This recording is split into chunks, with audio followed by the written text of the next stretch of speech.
El tutorial pasado se terminó estableciendo una barra de estado a la ventana principal, pero el usuario que se logueaba lo puse estático y no cambia.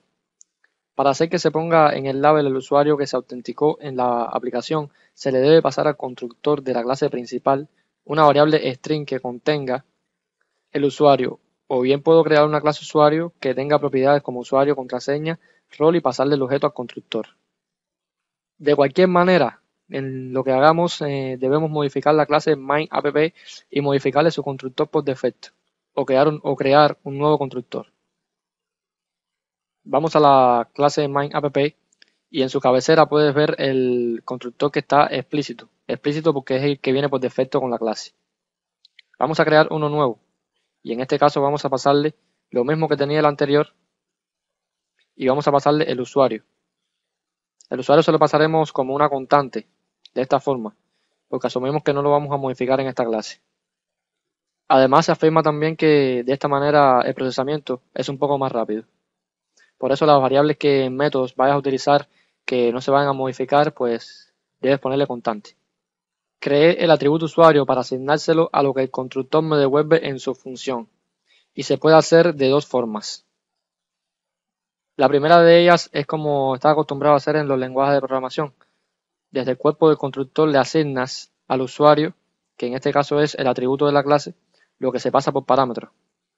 Y la segunda es hacérselo desde su propia definición, donde podemos poner el atributo de la clase, en este caso es user, y el parámetro que pasa el constructor, que es user también. El compilador lo toma como que esto es una variable de clase o un atributo de clase y esto es un parámetro de constructor. Acá es importante también decirle que esto es una clase, o sea, el constructor va a construir un objeto que es hijo de una ventana principal, como en Windows, como puedes ver en el constructor explícito acá arriba. Vamos a copiarlo y pegarlo porque es una cosa repetitiva. Y como puedes ver, él automáticamente lo toma como te dije, como un atributo y esto, miembro del constructor. Teniendo esto ya no haría falta esta línea de código. Pero sí necesitamos lo que pusimos en el constructor explícito para que pueda utilizarse la barra de estado en la aplicación.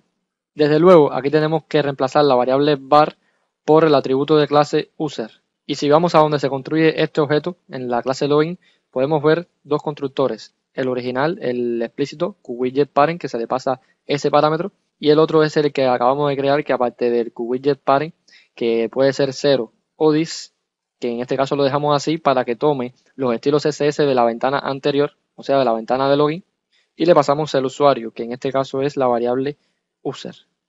Si compilamos la aplicación, entonces le va a dar un error, porque nosotros acá le pasamos un string, pero ese string es constante. Y si al constructor le pasamos un string constante que no tiene ningún valor, pues entonces da un error y nos dice que tenemos que inicializar esa constante. Y simplemente resolvemos el problema poniendo unas comillas aquí en la variable user. Ya si compilamos de nuevo, puedes ver que sale la aplicación y al autenticarnos, puedes ver que sale la pantalla principal con el usuario MCA. Recuerda que cambiamos la variable en el constructor var ficticia que habíamos creado por la que en realidad pasamos en el formulario de login. Y como puedes ver, el estilo CSS se mantiene. Puedes ver que la letra ha cambiado y es la misma que pusimos del mismo tamaño y estilo en la pantalla de formulario de login.